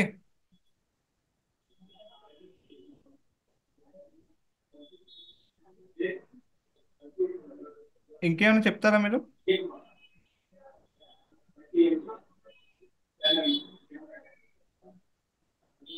ఓకే, సో దీంట్లో చూడండి ఒకసారి పేజ్ నెంబర్ 213లో మనం ఏం నేర్చుకోవాలనే విషయాన్ని ఇచ్చాడు. పశ్చాత్తాపపడటకు మరియు దేవుని క్రమశిక్షణ తీర్పును ఆలస్యము ఆపుటకు చాలా ఆలస్యమే అగునట్లు ఏ వ్యక్తి గాని లేక ఏ దేశం గాని చాలా కాలము చాలా తీవ్రంగా పాపము చేయుట సాధ్యమే. ఓకే, సో ఇక్కడ ఏమంటున్నాడంటే సింపుల్గా ఏమంటున్నాడంటే మనం పశ్చాత్తాపడడం లేకపోతే దేవుని యొక్క క్రమశిక్షను ద్వారా తీర్పును ఆపడము. ఓకే, లేకపోతే దాన్ని మనం కొంచెం డ్రాగ్ చేయొచ్చు, కానీ మనం పాపం చేయడం అనేది చేస్తూ ఉంటే దేవుని యొక్క తీర్పు మాత్రం తప్పకుండా వస్తుంది అనే విధంగా ఇక్కడ మాట్లాడుతూ ఉన్నాడు. ఓకే, కానీ ఇక్కడ ఒక విషయాన్ని మనం ప్రాముఖ్యంగా నేర్చుకోవాల్సింది ఏంటంటే దేవుడు ఇర్మియా ద్వారా ఏం చేశాడంటే 70 సంవత్సరాల తర్వాత మరలా మీరు వస్తారు, 70 సంవత్సరాలు మీరు చెరలో ఉంటారు అనే విషయాన్ని చెప్పాడు. 70 సంవత్సరాల తర్వాత దేవుడు మర్చిపోయాడా వాళ్ళని? లేదు. 70 సంవత్సరాల తర్వాత వాళ్ళు మరలా బబులోను వచ్చారు, మరలా తిరిగి యెరూషలేములోకి వచ్చాడు. అంటే దేవుడు నమ్మకమైన వాడుగా కనిపిస్తా ఉంటాడు. దేవుడు ఏదైతే చెప్పాడో అది చేస్తాడు, తప్పకుండా అది చేస్తూ ఉంటాడు. ఓకే, సో ఈ విషయాన్ని మనం నేర్చుకోవచ్చు. ఓకే, సో దేవుడితో మనం సంబంధాన్ని కలిగి ఉండాలంటే, లేకపోతే దేవుని యొక్క ఉగ్రత నుంచి మనం తప్పించుకోవాలంటే ఏం చేయాలి మనం?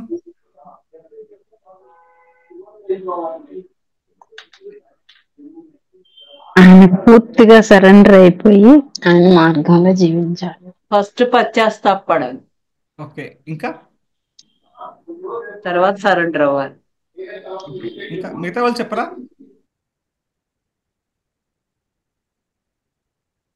మిగతా వాళ్ళకి ఎవరికి అర్థం కాలేదా?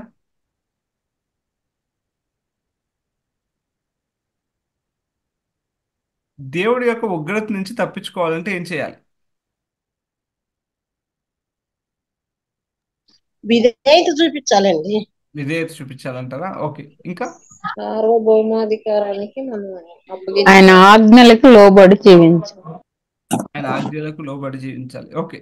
ఇంకా ఆయన పరిశుద్ధుడు కనుక పరిశుద్ధంగా జీవించాలి. ఆయన మాట విని, ఆయన మాట ఆయన విని చెప్తున్న పరిశుద్ధంగా జీవించాలి. Very good. వాక్యానుసారంగా, లేకపోతే ఆయన మాట విని లోబడి జీవించాలి. ఇంకేమైనా చెప్తారా ప్రభుదాస్ బ్రదర్, మేరీ సిస్టర్?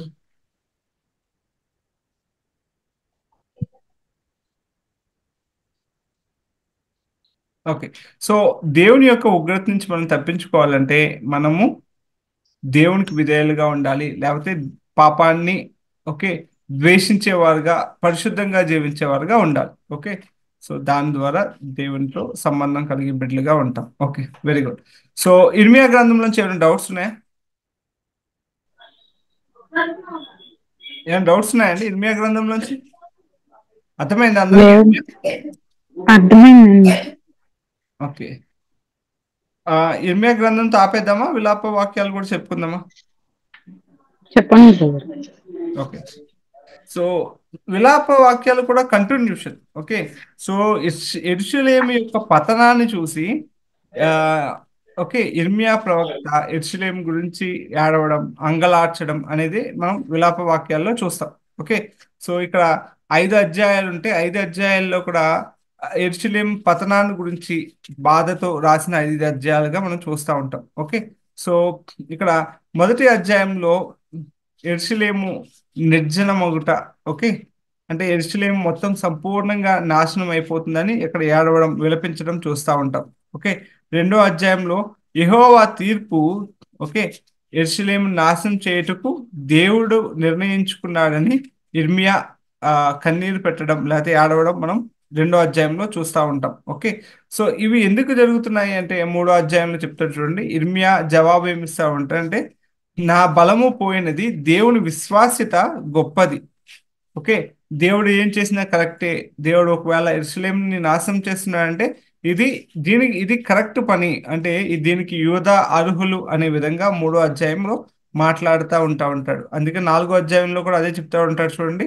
ఎందుకు యెరూషలేము పతనం అయిపోయిందంటే అది యెహోవా యొక్క న్యాయమైన ఉగ్రత.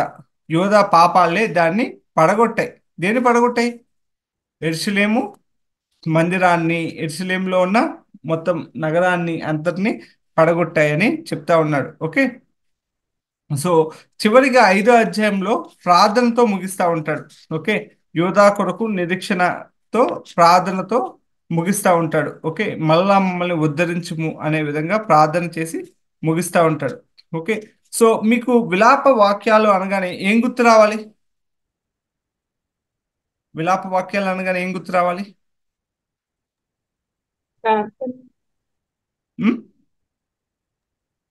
రోదన, కరెక్ట్. రోదించుట. రోధించుట. దేనికోసం రోధించుట? యెరూషలేము గూర్చిన మన అంగలార్పు. కరెక్ట్. మన పాపం గురించి మనం రోధించాలి. విలాప వాక్యాలు అనగానే మనకి ఏం గుర్తు రావాలి? యెరూషలేము యొక్క పతనం గురించి. ఓకే. యెరూషలేము యొక్క పతనం గురించి ఇర్మియా గారు అంగలార్చుట, ఇర్మియా గారు రోధించడం అనేది మనకు గుర్తు రావాలి. ఓకే. సో ఇది మీకు బాగా అర్థం అవ్వాలనుకోండి, చాలా సింపుల్ గా చెప్పాలంటే ఒకవేళ మనము చిన్నప్పటి నుంచి పెద్ద చర్చ్ ఉంది అనుకోండి, ఒక పెద్ద మందిరం ఉంది. ఓకే. సో చిన్నప్పటి నుంచి వస్తా ఉన్నాం, దాంట్లో చాలా క్రిస్మస్లు చేసుకుని, చాలా ఈస్టర్లు, గుడ్ ఫ్రైడేలు అన్నీ చేసుకుంటా ఉండి ఒక 60 సంవత్సరాలు వచ్చిన తర్వాత ఒకవేళ ఎవరైనా వచ్చేసి ఆ చర్చిని కూలగొట్టేస్తా ఉంటే మనకి ఎలా ఉంటది? ఏడుపు వచ్చేస్తాయి. ఇర్మియా గారి పరిస్థితి కూడా అదే. ఓకే. సో అప్పటి వరకు దేవుని యొక్క మహిమను చూసిన వాడు అప్పటి వరకు దేవుడిని అక్కడ ఎంతగానో ఆరాధించడం, లేకపోతే ఎంతగానో ఆయనకి బలులు అర్పించడం, ఎన్నో పండగలు చేసుకోవడం చిన్నప్పటి నుంచి దాంట్లో చూసిన వాడు ఎప్పుడైతే అక్కడ బబులోను రాజులు వచ్చి యెరూషలేం యొక్క నగరాన్ని, యెరూషలేం యొక్క దేవాలయాన్ని మొత్తం కొల్లగొట్టేయడం చూస్తా ఉంటే ఆయన ఏమనుకుంటాడు? దాన్ని చూసి ఆయన చాలా బాధతో అంగలాడుస్తూ ఉన్నాడు. దాని గురించి ఆయన చాలా ఏమంటారు, కన్నీరు మున్నీరై అంటారు కదా, అట్లా ఏడుస్తూ విలపిస్తూ ఆయన ఈ యొక్క విలాప వాక్యాలు రాశాడు. ఓకే, ఇది ఆయన ఒకటి ఏంటంటే యెరూషలేము సంపూర్ణంగా నాశనం అయిపోతుందని బాధపడతా ఉంటాడు. ఓకే, అట్లాగే దీన్ని నాశనం అవడానికి గల కారణం ఎవరంటే యూదా ప్రజలే, దేవుడు న్యాయమైన తీర్పు ఇచ్చాడని ఆయన జ్ఞాపకం చేసుకుంటూ ఈ యొక్క విలాప వాక్యాల్ని రాశాడనమాట. ఓకే, సో ఇంకోటి చూడండి, విలాప వాక్యాల్లో కూడా మనం గుర్తుపెట్టుకోవాల్సింది ఏంటంటే ఇక్కడ యెరూషలేం పట్టణం, యెరూషలేం నగరం లేకపోతే యెరూషలేం దేవాలయం నాశనం అయిపోతుంది. ఓకే, దేవుడు ఏదైతే చెప్పాడో అదే చేస్తున్నాడు. ఇక్కడ దేవుడు ముందే చెప్పాడు, చాలా సంవత్సరాల నుంచి, చాలా వందల సంవత్సరాల నుంచి చెప్తా వస్తా ఉన్నాడు ప్రవక్తల ద్వారా. ఇశ్రాయేల్ ప్రజల్ని హెచ్చరించాడు, యూదా ప్రజల్ని హెచ్చరించాడు. అరే, మీరు దేవునికి విధేయత చూపించట్లేదు, ఇలాగే కనుక ఉంటే మీరు ఏమైపోతారంటే మిమ్మల్ని దేవుడు శిక్షిస్తూ ఉంటాడు, లేకపోతే మిమ్మల్ని బబులోను రాజులు వచ్చి మిమ్మల్ని చెరపట్టుకెళ్ళిపోతారు, మీ యొక్క నగరం, మీ యొక్క దేవాలయం అన్నీ నాశనం అయిపోతాయని చెప్తానే ఉన్నాడు. కానీ వీళ్ళు వినలేదు. కానీ దేవుడు మాత్రం ఆయన ఏదైతే చెప్పాడో అదే చేశాడు. ఓకే, సో ఈ ఇర్మియా గ్రంథంలోనేమో హెచ్చరించడము, లేకపోతే దాని గురించి చూస్తూ ఉంటాము. ఇక్కడ విలాప వాక్యాల్లోనేమో కంప్లీట్గా విలపించడం చూస్తూ ఉంటాం. ఇవన్నీ దేని గురించి అంటే యెరూషలేము యొక్క పతనం గురించి. ఇవి రెండు గ్రంథాలు మనం చూస్తూ ఉంటాం. ఓకే, సో దాంట్లో హెచ్చరించడం, దీంట్లోనేమో విలపించడం అనేది మనం చూస్తూ ఉంటాం. ఓకే,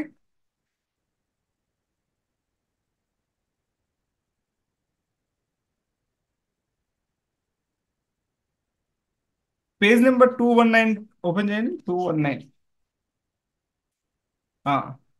ఎవరైనా చదువుతారా మొదటి నుంచి? విలాప వాక్యములు అనగా బిగ్గరగా ఏడ్చుట లేక విలపించుట మరియు అంగలార్చుట. ఇది ఇర్మియాచే వ్రాయబడినది మరియు ఇది ఆరంభంలో ఇర్మియా గ్రంథానికి చేర్చబడిన ఒకే పుస్తకమై ఉన్నది. ఇర్మియా గ్రంథము యెరూషలేము పతనమును ముందుగా చూస్తూ హెచ్చరిక అయి ఉండగా, విలాప వాక్యముల గ్రంథము దేవుడు వాగ్దానము చేసిన తీర్పుకు ఫలితముగా ఏర్పడిన పతనమును గూర్చి వెనుకకు చూస్తూ విలపించుట అయి ఉన్నది. విలాప వాక్యములలో అతడు కరుణాహృదయుడై తన ప్రియమైన జనాల కొరకై విలపించుచుండగా, విలపించే ప్రవక్త అయిన ఇర్మియా హృదయమును మనము విశదముగా చూడగలము. ఈ గ్రంథంలోని 5 అధ్యాయములలో ఒక్కొక్క విలాప గీతమై ఉండి అన్నీ కలిపినప్పుడు ఒక పుస్తకముగా ఏర్పడినది. ఓకే, ఒక్కో అధ్యాయము ఒక్కొక్క విలాప గీతం కనిపిస్తా ఉంది. ఓకే, చదవండి సిస్టర్. 1వ అధ్యాయము యెరూషలేము పాడగుట, అంగలార్పు. యెరూషలేము బహుగా పాపం చేసినప్పటికీ అది అంత భయంకరముగా నాశనమగుటకు మరియు యూదులు వాస్తవముగా చెరపట్టబడుటను ఇర్మియా సరిగ్గా నమ్మలేకపోయాడు. ఇర్మియా యొక్క గాఢమైన విలాపము దాదాపు అతడు తట్టుకోలేనంత ఎక్కువగా ఉన్నది. సో 1వ అధ్యాయంలో అంగలార్పు గురించి మాట్లాడుతా ఉన్నాడు. ఆయన తట్టుకోలేకపోయాడు, ఆయన యొక్క విలాపం చాలా ఎక్కువగా ఉందనే విషయాన్ని ఇక్కడ రాశాడు. చూడండి, ఆయన యెరూషలేము యొక్క పాపం కంటే అంత దారుణంగా, అంత భయంకరంగా నాశనం అవుతుందని ఆయన కూడా ఊహించలేదంట. అందుకనే ఆయన అంత తట్టుకోలేనంత బాధతో ఏడుస్తున్నట్టుగా మనం చూస్తూ ఉంటాం. ఓకే, 2వ అధ్యాయం చదవండి. 2వ అధ్యాయం యెహోవా తీర్పు, ఏడ్చుట. హింసను మరియు దేవుడు చాలా కాలముగా వాగ్దానము చేస్తూ వచ్చిన తీర్పు ద్వారా వచ్చిన పతనావస్థను చూచి ఇర్మియా యొక్క విచారము దుఃఖ బాష్పాలైనది. గోడలు పడగొట్టబడినది, ద్వారాలు విరగొట్టబడినవి మరియు దాని జనులు పారిపోయారు. దేవుని శిక్ష ఆ విధముగా నెరవేర్చబడినది. సో ఇది యెహోవా తీర్పు అని మనకి కనిపిస్తా ఉంది. ఎంత దారుణంగా ఉందో ఇక్కడ వివరించాడు. గోడలన్నీ పడగొట్టేశారు, ద్వారాలు విరగొట్టేశారు, దాని జనులందరూ పారిపోయారు. ఓకే అని రాశాడు. చూడండి తర్వాత 3వ అధ్యాయము ఇర్మియా జవాబు, ఆశతో ఎదురు చూచుట. యెహోవా యొక్క దయ, కరుణ మరియు ప్రేమ కనికరములను జ్ఞాపకం చేసుకున్నప్పుడు యిర్మీయా యొక్క నిరాశ చిన్న ఆశగా మారింది. నిజానికి తన ప్రజలను పూర్తిగా విడనాడనని దేవుడు వాగ్దానం చేశాడు మరియు ఆయన యొక్క విశ్వాస్యతను బట్టి దేవుడు ఆ వాగ్దానమును నెరవేరుస్తాడని యిర్మీయాకు తెలుసు. సో 3వ అధ్యాయంలో ఏంటంటే ఆయన ఒక ఆశతో ఎదురు చూస్తున్నట్టుగా ఉన్నాడు. ఆయన ఇంత బాధపడతా ఉన్నాడు, ఇంత రోధిస్తా ఉన్నాడు. ఇట్లాంటి బాధలోంచి, ఇట్లాంటి అంగలార్పులోంచి ఆయనకి ఏం జ్ఞాపకం వచ్చిందంటే దేవుని యొక్క ప్రేమ కనికరాలు జ్ఞాపకం వచ్చాయి. అది ఒక ఆశలా కనిపించింది. అరే, నా దేవుడు గొప్పవాడు కదా, నా దేవుడు ప్రేమించేవాడు కదా, ఇంతలా ఈయన శిక్షిస్తున్నాడు, లేకపోతే ఇంత దారుణంగా ఇట్లాంటి పరిస్థితిలో ఉన్నాను అంటే తప్పకుండా దీంట్లోంచి మరలా బయటకు తీసుకొచ్చేవాడు మా దేవుడే కదా అని ఆయన జ్ఞాపకం చేసుకుని ఆయన మీద విశ్వాస్యత ఉంచి ఆయన నేర్పిస్తాడని యిర్మీయా కొంచెం ఓదార్పుతో ఆశతో ఎదురు చూడటం అనేది 3వ అధ్యాయంలో మనం చూస్తా ఉన్నాం. ఓకే, 4వ అధ్యాయం చదవండి. 4వ అధ్యాయము యెహోవా యొక్క న్యాయమైన ఉగ్రత. తిరిగి స్మరించుట. యూదా పాపములకై విధింపబడిన శిక్ష న్యాయమైనదేనని అతడు గుర్తించినప్పుడు యిర్మీయా యొక్క దుఃఖము కూడా కోపానికి మార్పు చెందినది. ఎందుకంటే దానికి తగిన శిక్షనే దేవుడు దానికి ఖచ్చితముగా విధించాడు. అందువలన నిజానికి ఫిర్యాదు చేయాల్సిన కారణము లేకపోయింది. ఓకే, సో ఇక్కడ చూడండి, ఇక్కడ అప్పటి వరకు 3వ అధ్యాయం వరకు 2వ అధ్యాయం వరకునేమో భయంకరంగా ఏడుస్తా ఉన్నాడు. 3వ అధ్యాయంలో ఆశ అనేది వచ్చింది. 4వ అధ్యాయంలో ఏంటంటే యిర్మీయా అప్పటి వరకు బాధపడతా ఉన్నాడు, కానీ ఈ ఇశ్రాయేల్ చేసిన తప్పులకే దేవుడు ఈ శిక్షను విధించాడని ఎప్పుడైతే అనుకున్నాడో అప్పుడు యిర్మీయా కూడా ఏమొస్తుంది, కోపం వస్తా ఉంది.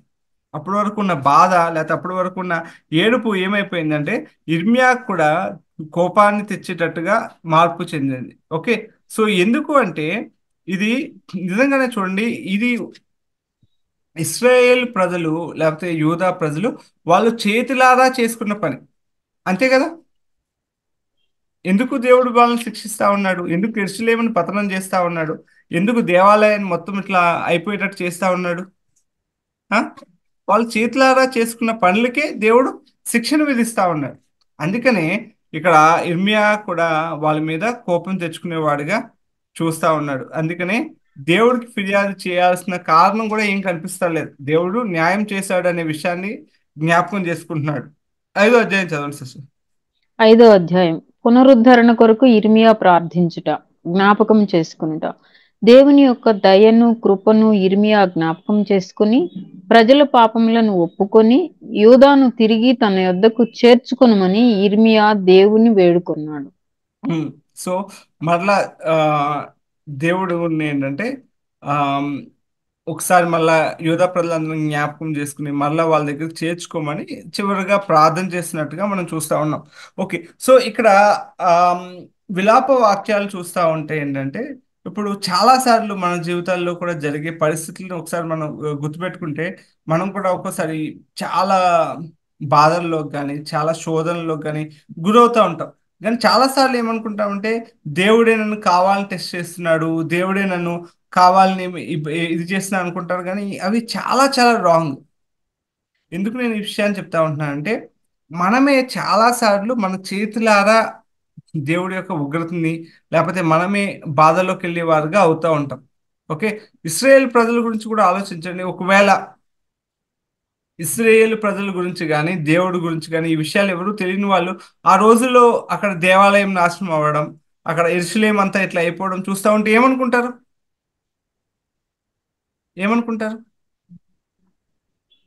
ఓ, వీళ్ళ దేవుడు ఇంతేనా, వీళ్ళ దేవుడు ఇంతేనా, లేకపోతే ఇది చాలా దారుణం జరిగిపోయింది, అరే వీళ్ళ మంచివాళ్ళే అట్లా అనుకుంటారు. అవునా? సో చాలాసార్లు కూడా మన జీవితాల్లో కూడా అట్లాగే అనిపిస్తూ ఉంటుంది. అరే ఈ రోజు నాకు ఇట్లాంటి ప్రాబ్లం వచ్చిందంటే అరే మన దేవుడు పట్టించుకోవట్లేదా? చాలాసార్లు మనం అనుకుంటూ ఉంటాం కదా, అరే మన దేవా నేను ప్రతి ఆ వారం నేను చర్చికి వెళ్తున్నానే, నాకేంటి ఇట్లాంటి ప్రాబ్లం రావడం ఏంటి? ఇట్లాంటి విషయాలు చాలాసార్లు మనం కూడా అనుకుంటూ ఉంటాం. కానీ ఇక్కడ ఒకసారి మనం ఆలోచించుకున్నట్లయితే దేవుడు ఎప్పుడు మన గురించి కావాలని మనకి ఎప్పుడు ఇది చేయడు. ఓకే, మన చేతులారా మనమే శిక్షను తెచ్చుకుంటాం. ఉగ్రతను కోరి తెచ్చుకుంటాం, ఎట్లయితే ఇస్రాయేల్ ప్రజలు చేసుకున్నారు. ఓకే, సో ఈ విషయాన్ని మనం జ్ఞాపకం ఉంచుకోవాలి. ఓకే, సో ఇక్కడ ఇస్రాయేల్ ప్రజలు కూడా అంతే. వీళ్ళు వాళ్ళ చేతులారా దేవుని యొక్క మాట వినకపోవడం వల్ల దేవుడికి వ్యతిరేకంగా చేసిన పనులను బట్టి దేవుడి యొక్క ఉగ్రతను తెచ్చుకున్న వాళ్ళుగా చూస్తా ఉన్నాం. ఓకే, సో ఎప్పుడైతే దేవుడి యొక్క ఉగ్రత వాళ్ళ మీదకి వచ్చిందో వాళ్ళే శిక్షింపబడ్డారు. ఓకే, కానీ దేవుడు కృపగలవాడు, కరుణామయుడు, ప్రేమ కలిగిన వాడు కాబట్టి మరలా ఎప్పుడైతే ఆయన ప్రార్థన చేసి జ్ఞాపకం చేసుకుంటున్నారో వాళ్ళని తిరిగి మరలా 70 సంవత్సరాల తర్వాత తిరిగి తీసుకొస్తారని వాళ్ళు ఆశతో ఎదురు చూస్తున్నట్టుగా ఇక్కడ ఇర్మియా యొక్క విలాప వాక్యాలు మనం చూస్తూ ఉంటాం. ఓకే, సో ఇది 5 అధ్యాయాల గురించి వివరణ. ఓకే, సో దీంట్లో 220 పేజీలో చూడండి, అంశము ఉద్దేశంలో చూడండి, దేవుని న్యాయమైన శిక్షను తీసుకొని వచ్చిన అతని ప్రజల పాపములను బట్టి ఇర్మియా ఎలా అంగలార్చాడో మరియు దేవుని యొక్క దయ మరియు విశ్వాస్యతల మీద యోధా భవిష్యత్ నిరీక్షణను పెట్టాడో విలాప వాక్యాలు మనకి గ్రంథంలో రాయబడి ఉంది. ఓకే, సో ఇక్కడ దేవుడు న్యాయమైన శిక్ష, ఇవి గుర్తుపెట్టుకోవాలి. ఇశ్రాయేలుకి వచ్చింది ఏంటి? దేవుడి న్యాయమైన శిక్ష. దేవుని యొక్క శిక్ష లేకపోతే దేవుని యొక్క ఉగ్రత అనే మాట కంటే దేవుని న్యాయమైన శిక్ష అనే మాట కరెక్ట్. ఓకే, ఎందుకంటే వీళ్ళు తప్పు చేశారు కాబట్టి దేవుడు న్యాయవంతుడు కాబట్టి వాళ్ళని శిక్షించాడుగా మనం చూడొచ్చు. ఓకే, సో విలాప వాక్యాల నుంచి ఏం నేర్చుకోవాలి మనం? కృప, ప్రేమ, కనికరం, దేవుని విశ్వాస్యత, బాధ్యత. ఆయన నమ్మకత్వం. ఇంకా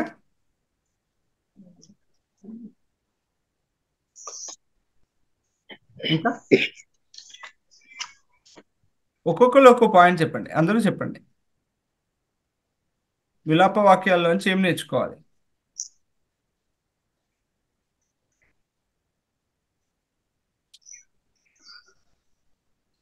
అంగలార్చుతూ నేర్చుకోవాలి. నశించుకోవచ్చున్న ఆత్మల కొరకు ప్రార్థన చేయాలి.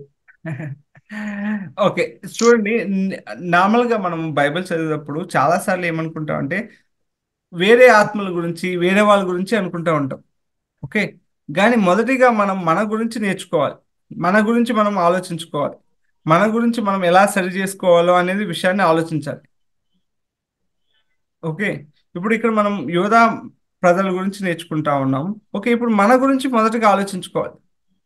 మన మీద శిక్ష వస్తుంది, లేకపోతే మన మీద ఏదైనా సరే ఇబ్బంది పడుతున్నాము అంటే మనం చేసే పాపాలే దానికి కారణం. అర్థమవుతుంది కదా నా మాట? అర్థమవుతుంది. ఇది చాలా ఇంపార్టెంట్. ఓకే, మనకి మనమే దేవుని యొక్క ఉగ్రతకు పాత్రలు అవుతున్నాం. ఓకే, సో మనం ఎప్పుడైతే దేవుని యొక్క మాట వింటామో, లేకపోతే ఎప్పుడైతే దేవుడికి నమ్మకంగా ఉంటామో అప్పుడు దేవుడు మనల్ని ఆశీర్వదించేవాడుగా ఉంటాం. ఓకే, సో ఈ విషయాన్ని మనం నేర్చుకోవాలి. ఇంకా ఇంకా చెప్పండి, ఇంకా ఏం నేర్చుకోవచ్చు విలాప వాక్యాల నుంచి మనం?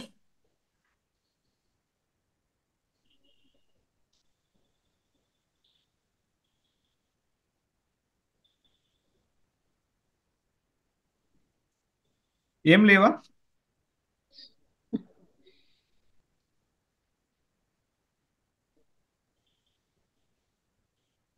ఓకే, సో ఇక్కడ చూడండి ఏంటంటే మనము పాపమును శిక్షించట్లో దేవుడు తన వాక్యాన్ని బట్టి ఎప్పుడూ నమ్మకంగా ఉంటాడు. పాపాన్ని శిక్షించట్లో దేవుడు న్యాయవంతుడు కాబట్టి పాపాన్ని దేవుడు ఎప్పుడు ఉపేక్షించాడు, విడిచిపెట్టి లైట్ తీసుకోడు. ఓకే, పాపం చేస్తే తప్పకుండా దేవుడు శిక్షిస్తాడు. ఓకే, సో అట్లాగే ఎప్పుడైతే మనం పాపాన్ని విడిచిపెట్టి పశ్చాత్తాపడతామో అప్పుడు దేవుడు ఏం చేస్తాడంటే మనల్ని, ఆయన ప్రేమమయుడు కాబట్టి మనల్ని దేవుడి యొక్క పరిశుద్ధతలోకి తీసుకొస్తా ఉంటాడు. ఓకే, సో ఒకవేళ మనం ఆ పాపంలోనే ఉంటే తప్పకుండా దేవుడు మనల్ని శిక్షిస్తాడు అనే విషయాన్ని మనం నేర్చుకోవాలి. ఓకే, అవునా కాదా? అవును. Okay, very good.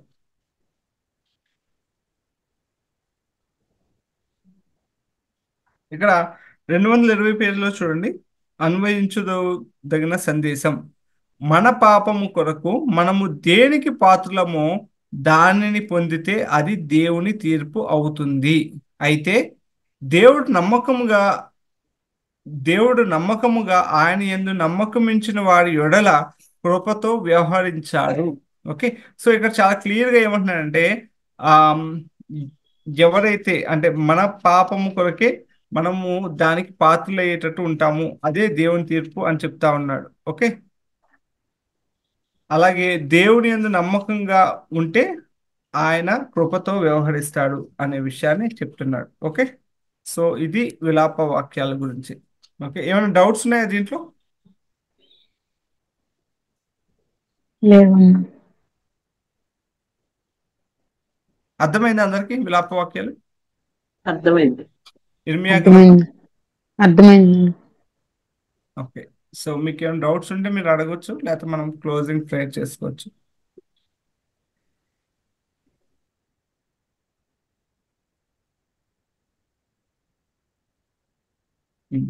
మీకేం డౌట్స్ లేవా? లేవండి. ఓకే, నేను అడగాల క్వశ్చన్స్?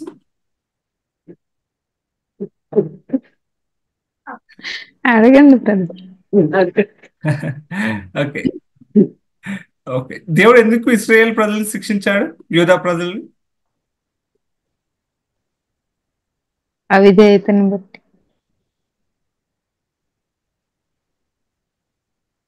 ఇంకా పాపం. Correct answer. ఇంకా పాపములను బట్టి. చెప్పండి సిస్టర్, గట్టిగా చెప్పండి. వారి పాపములను బట్టి. వారి పాపములను బట్టి. Very good. ఇంకా ఇప్పుడు దేవుడు యూదా ప్రజల్ని లేకపోతే యెరూషలేముని నాశనం చేయడం, యెరూషలేముని మొత్తం బబులోను రాజ్యానికి అప్పగించడం అనేది కరెక్టా కాదా? కరెక్ట్ అండి. Correct. Correct, very good, very good. Okay, so ఇప్పుడు మన జీవితంలో వచ్చే శ్రమలకు కానీ లేకపోతే ఏదైనా ఇబ్బందులకు కానీ ఎవరు కారణం? మనమే కాదు. మనమే కారణం. మనమే కారణం. మనమే కారణం. అవిధేయత. ఓకే, సో ఇప్పుడు ఏం నేర్చుకోవాలి ఇర్మియా గ్రంథం నుంచి కానీ లేకపోతే విలాప వాక్యాల గురించి కానీ మనం ఏం నేర్చుకోవాలి? మన పాపలను బట్టి పశ్చాత్తాపడాలి. పాపాలను బట్టి పాపం చేస్తే శిక్ష తప్పదు. శిక్ష తప్పదు. Very good, very good. Okay okay,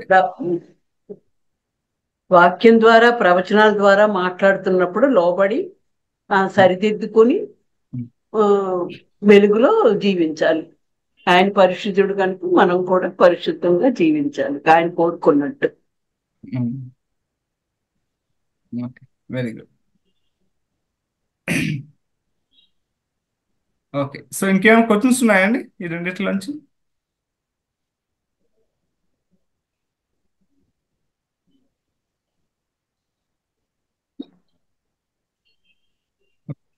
so questions ఏం లేకపోతే మనం క్లోజింగ్ ప్రేయర్ చేసుకుని మనం ముగించుకుందాం. ఓకే,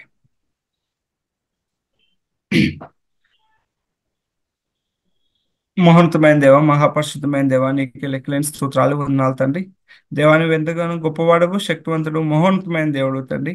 మమ్మల్ని ప్రేమించిన వాడు తండ్రి, మమ్మల్ని పై కృప ఉంచి తండ్రి, మమ్మల్ని ఎంచుకుని తండ్రి. దేవా, ఇదిగో తండ్రి, ఈ రోజు తండ్రి నీ యొక్క వాక్యం ద్వారా తండ్రి, ఇర్మియా గ్రంథం ద్వారా, విలాప వాక్యాల ద్వారా తండ్రి మాకు అనేక విషయాలు నేర్పించినందుకు తండ్రి, మంచి బైబిల్ స్టడీలో నువ్వు తోడుగా ఉన్నందుకు నీకు లెక్కలేని స్తోత్రాలు, వందనాలు తండ్రి.